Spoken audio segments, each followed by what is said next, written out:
Good morning, viewers. Welcome to the Morning News Show, where we bring you the latest headlines and insightful stories to kickstart your day. I'm Koina Sharma and you're watching CNN News 18.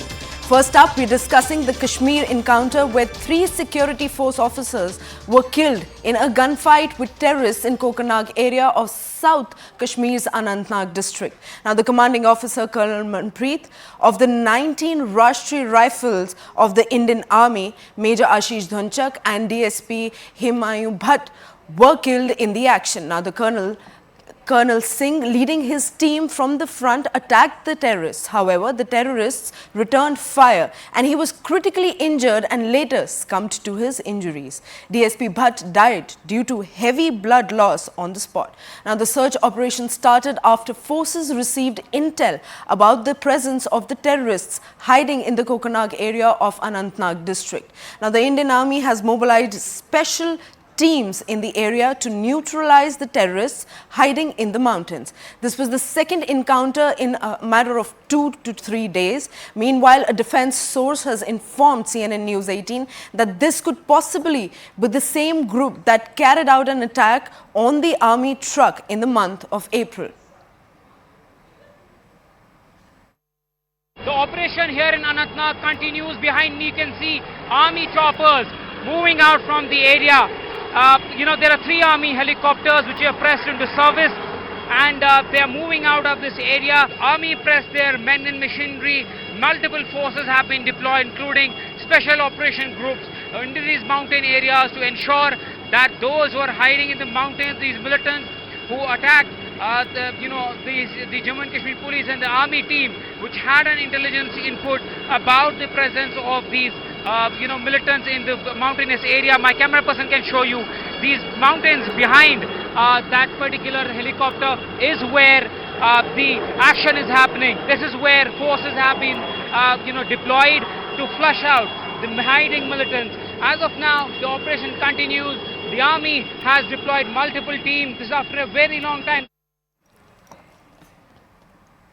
Now, swiftly moving our focus from Jammu and Kashmir to India Bloc's meet.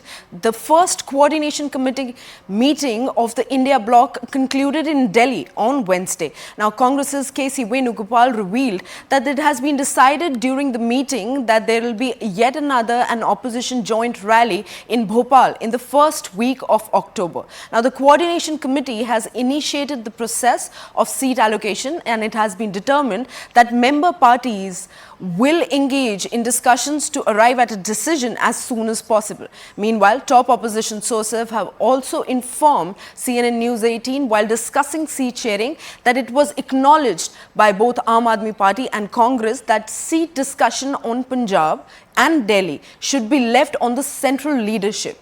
Sources have also revealed that opposition has decided to remain silent on the Sanatan Dharma controversy. The coordination committee decided to start the process for determining the seat sharing. It was decided that the member parties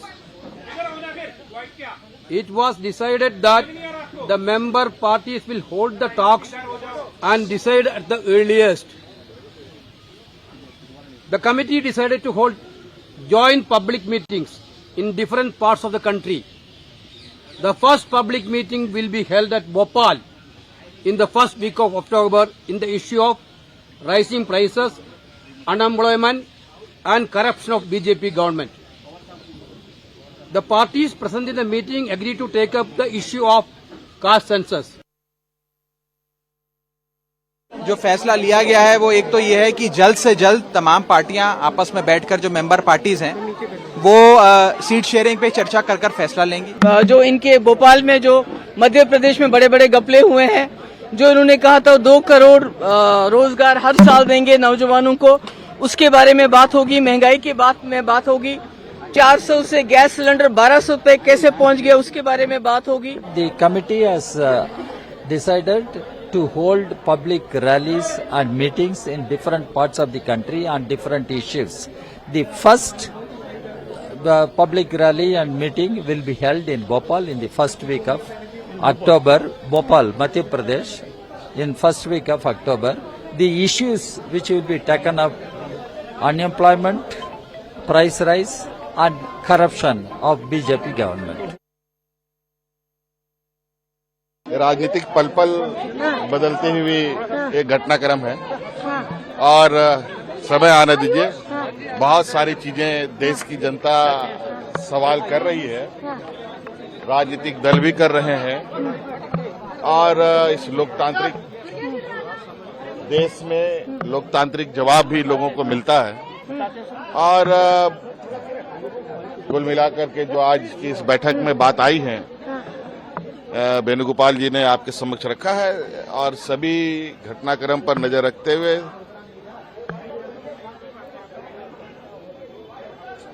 Bharat alliance भी, India alliance भी अपने रणनीति पर काम कर रहा है। Out of 13 constant members of the coordination committee, the 12 have attended the committee at the residence of Sharad Pawar ji, and we have decided to go for seat sharing arrangements, discussions at various states, wherein the state assembly election is going to take place immediately, that those things will be given priority. And the first meeting of the meeting, the rally, will be held at Bhopal on the first week of October. Well, now swiftly moving our focus to the ongoing Cauvery water war. Now, the Karnataka government held an all-party meeting yesterday in Bengaluru on the Cauvery water issue. Now, the emergency meet was held after the CWRC had directed the Karnataka government to release 5,000 cusecs of Cauvery water for the next 15 days. Now, Chief Minister Siddaramaiah has clearly stated that the state is not in a position to release water to the neighbouring state. And the Chief Minister has even sought time from PM Modi to take an all-party delegation to Delhi to discuss the entire issue. It was further unanimously decided that a dispute panel will be approached and a petition will be filed in the apex court on this matter. Now, CM Siddaramaiah has also written a letter to Union Water Resource Minister Gajendra Singh Shekhawat seeking his intervention to review the CWRC's entire decision. While the state will decide on the release of Cauvery water after discussions with legal experts, Deputy Chief Minister D.K. Shivakumar will fly to Delhi to speak to the Union Minister of Water Resources and convey the entire problem on the situation. We have taken a decision in the all-party meeting that will make an application before the Cauvery River Regulatory Committee again, stating that we have no water and explaining the actual position which is prevailing in Karnataka and also prevailing in Tamil Nadu. And also we have decided in the all-party meeting to approach the Supreme Court with a petition against the orders of the, recommendatory orders of the Cauvery Water Regulatory Committee. See, we don't have water actually. We will meet the legal team. In Delhi, sir? In Delhi. To convey the same message? Yes, yes. There is about 98 TMC of water should have been left. We have left only 37 TMC of water because there is no water. See, more than 130 years in this last August and September, such a worse situation had not arisen. That is a very serious drought we have been facing the last 2 months. I will place the fact before the committee. We have already instructed our legal team to just wait for our decision. We will discuss and we will take a call.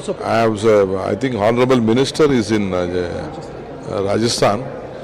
I spoke to his office. I am going to meet him, explain the situation. We will place our stand before. Now moving our focus to the Sanatan Dharma row, which is continuing to escalate. Now Tamil Nadu Government College is all set to hold a conference on the Sanatan Dharma. Calling it an anti-Hindu move, the BJP has hit out at the institute's order, saying that the order has been issued only for the purpose of poisoning the minds of the students. Now the college management has therefore clarified that it is only a miscommunication that has led to a flare-up in the situation. Remember, an FIR was registered against DMK leader Udayanidhi Stalin for his remarks against the Sanatan Dharma, where he linked it to dengue and malaria. Now DMK MP A. Raja also commented against Sanatan Dharma and linked it to HIV and leprosy. Let's quickly take a look at some of the political reactions to this.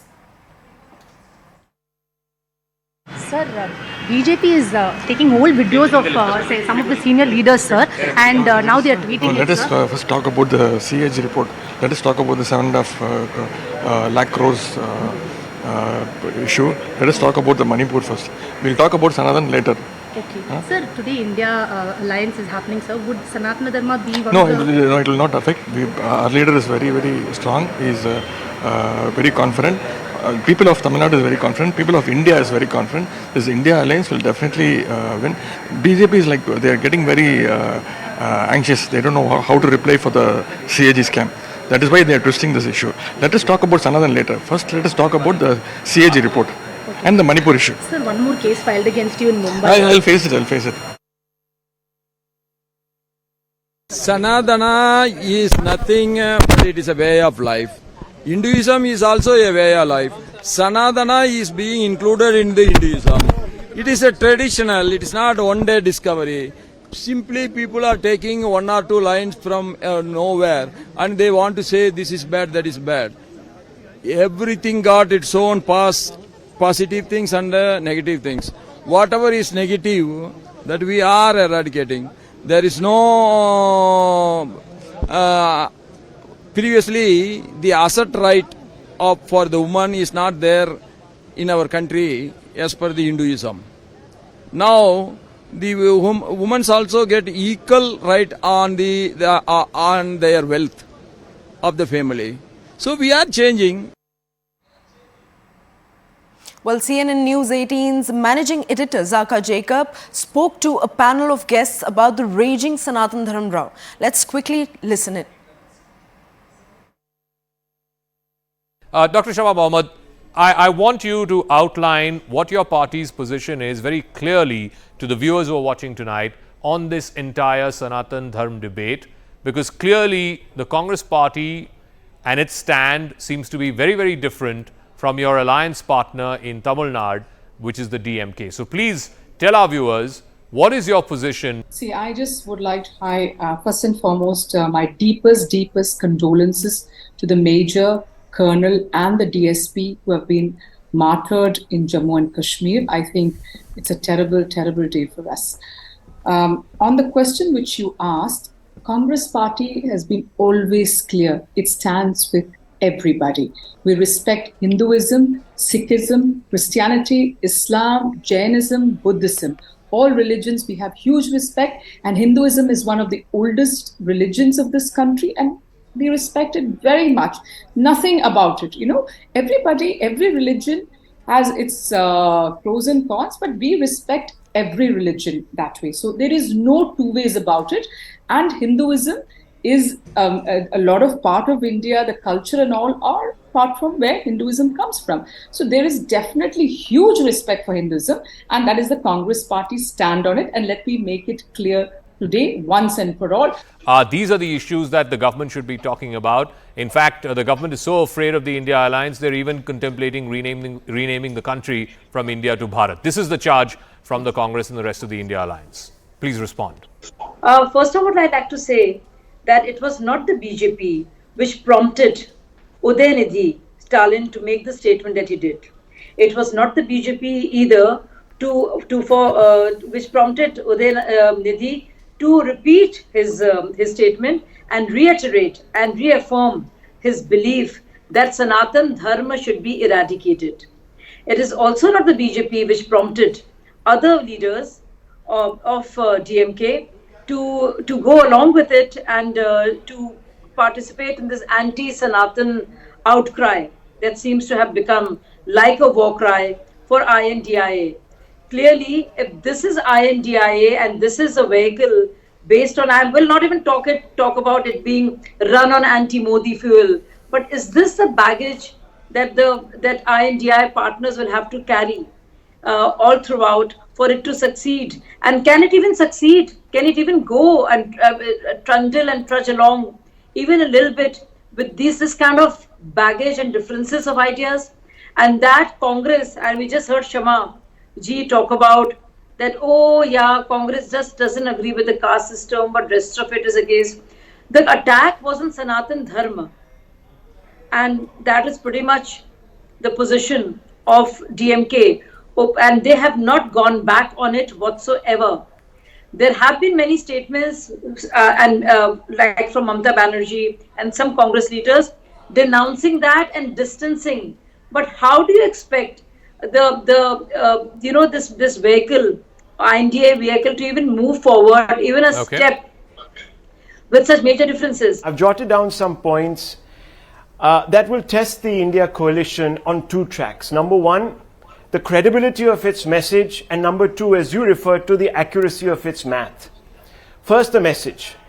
And let's first look at our screens and look at the pictures. What a lovely sight it is to see India Alliance heavyweights assembled under one roof. Each represents a distinct part of the country. Each represents voters that speak different languages and voice different concerns. What a fine example of India's diversity. I'm sure you'd agree.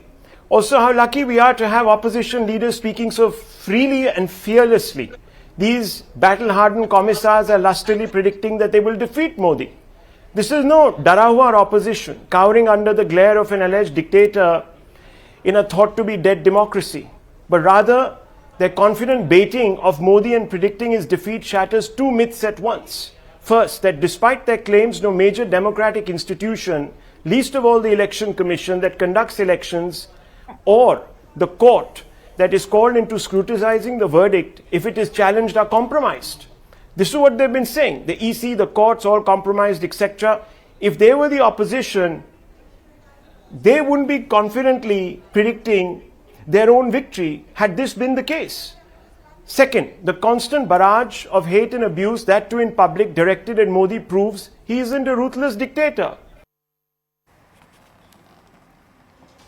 Well, Sanatan Dharma's spiraling controversy has become now a sticky wicket for DMK, Congress and BJP. Now, is it really worth the controversy moving ahead? Time shall tell, and we'll continue to track all the details and updates on this story on the other side of this segment. Right now, it's time for a very short break. Stay tuned. We'll be right back.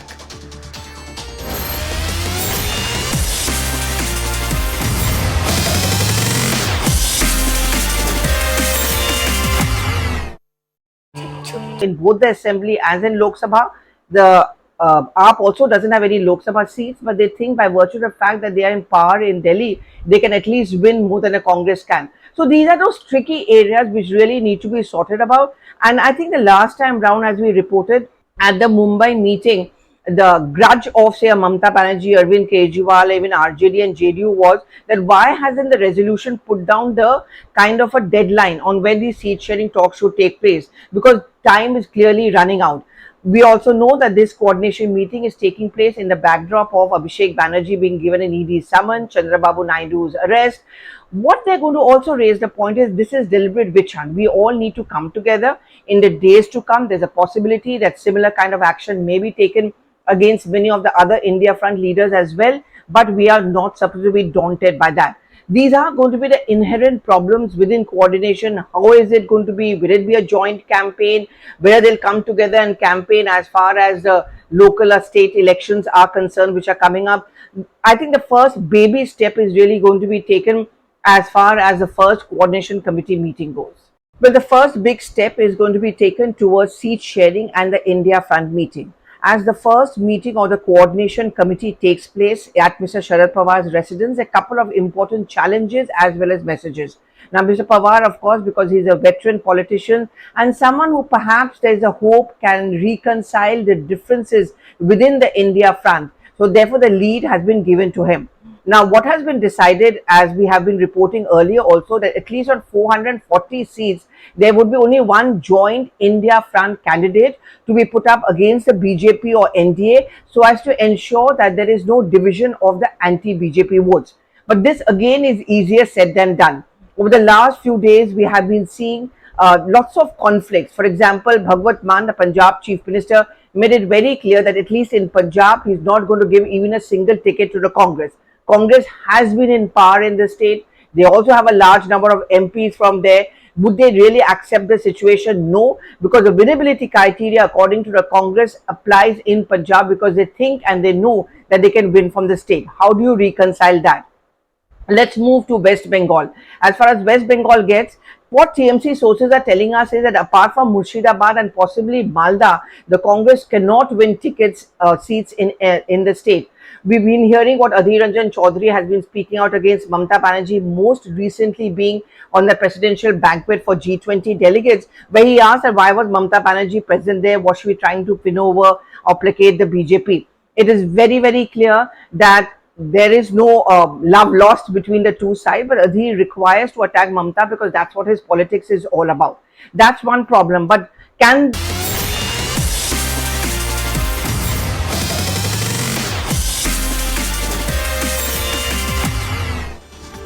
Hello and welcome back. You're watching the morning news show on CNN News 18. Well, now we are discussing the Nipah virus outbreak in India. Now, after the deadly Nipah virus claimed 2 lives in Kerala's Kozhikode, another 24-year-old health worker has tested positive for the virus, bringing the number of active cases to number 3. Now, Kerala Health Minister Veena George confirmed that the contact list currently stands at 706, out of which 77 are high-risk contacts. Now, 43 wards in 7 panchayats in Kozhikode have been declared containment zones. Now, experts say that the need of the hour is continuous and long-term surveillance is required. Now, the Kerala government has set up a control room in Kozhikode and advised people to use masks as a precautionary measure. Remember, Kerala has witnessed outbreaks of the Nipah virus in 2018, 2019 and 2021. The virus is zoonotic, which means that it can spread from animals to humans and is believed to come from the fruit bat. 3 samples are tested Nipah positive, and yesterday morning onwards we have started contact tracing and categorizing the contacts. So we have now 706 people in the contact list, and out of these 706 people, 77 are in high risk and 153 are health workers, and those who are in high risk category, they are requested to remain in their houses, and if they have any symptoms, they are asked to contact the call center or the control room, and the control room will direct them to the medical college. So ambulance facility is also arranged. So once a person from isolation who is in the high risk category, if he or she reports symptoms, then the health system will move to the person and the person will be transported to the medical college. Doctor, in the state of Kerala, the Nipah virus has been confirmed for the 4th time. So the question in everyone's mind is there any reason, geographic or otherwise, why the state is repeatedly witnessing the Nipah virus outbreaks? See, that is one of the major questions that everyone is asking. And interestingly, even after having all these 4 consecutive outbreaks in the state, there have been no long-term surveillance program to detect what could be the source of infection, what is the actual human spillover interface between the bat Nipah virus and the human infections. In the first outbreak itself, the index case was we could not trace what was the origin of infection to the index case, and subsequently from that first patient, it got transmitted to others and caused a significant more number of infections. Second case was only one disease, one case which did not fortunately got transmitted to other individuals, but there also the connection with the bat source or the any other source which is infected, that was not established. Third time also the same thing happened. But interestingly, in the recent outbreak, the ongoing outbreak, there are more issues. Essentially, in the old outbreak, it was an encephalitic form of disease, but in the present infection, it is primarily a respiratory form of the disease. And the clinicians says that there was no encephalitic presentation. It was primarily a pneumonia kind of a presentation. So that also maybe one of the reasons why the first case was missed. So unless we know the index case and its contacts, its travel history, or maybe the behavior of that individual, whether they are coming in contact with these bats or the sources that is contaminated with the bat saliva or excreta, it is extremely difficult to establish why this is happening in this particular location. Well, yet another threat from the world of zoonotic viruses is looming over India. Now, after 2 lives have been lost, Kerala has been put on high alert. Well, that's all from my side. We'll continue to track more news and updates on this story as the day progresses. Thanks for watching.